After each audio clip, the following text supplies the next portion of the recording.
This is Jamie Drummond for Good Food Revolution. I am here with Rudi, who is joining us from Rodenbach, and we're just about to go through a little tasting of some of his marvelous beers. But he was just about to explain a little something about tasting. Okay. What you have to know is about the evolution of our taste palate. When we are young, we are born with the acceptation of three tastes. Sweetness, that's normal, because carbohydrates are in sweetness. Also saltiness, you need that because otherwise you cannot grow up. And also sourness. Sourness will be accepted when you are young. And when you are young, you can drink liters of orange juice. This is not a problem. When you grow up, you do that any longer. You will drink one glass. Why? Because the sourness is too high. And bitterness, you cannot accept that when you are young. So only when you became adult, you can accept bitterness. The reason about that is that the original, that bitterness normally in nature is poisoned, and you have to learn from your mother which bitter flavors are acceptable for health. And that is the main reason why you only can accept that after your adolescent phase. What you have to know also is that women are more sensitive to bitterness than men. They can also taste much more bitter than we do. And when a woman became pregnant, her taste palette will change into the direction of less bitterness and more sweetness. And some women don't like any longer cabbages or broccoli. Why? Because there is a certain bitterness that you don't taste when you're not pregnant. And this is a hormonal thing. This is hormonal. Right. This is hormonal. And third reason that you have to know, acceptation of bitterness don't only depend on your age, if you're a man or a woman, but also of the origin of people.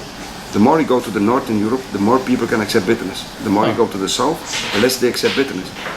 Explanation about that is that in northern area there was less food and people accepted any style and any type of food.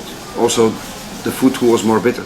But the risk of, spoiled food was also less. So this was not so dangerous. Once you go to warmer area, people are very sensitive to bitterness because the risk of spoiled food is very high. And this is very unique, and Belgium is a very strange country. We all don't only have a language border, but that language border is also a taste border. And the second taste border we can find in Europe is around the big rivers in the Netherlands. Above the big rivers, people taste in another way.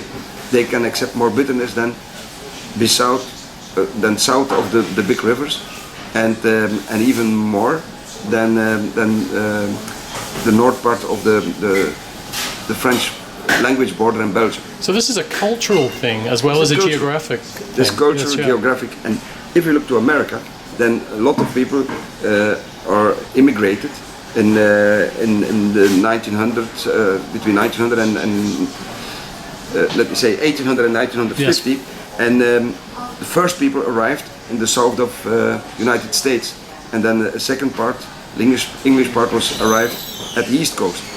But if you look to the west coast, that were the last immigrants, and they arrived in Northern California, Oregon, and Washington State.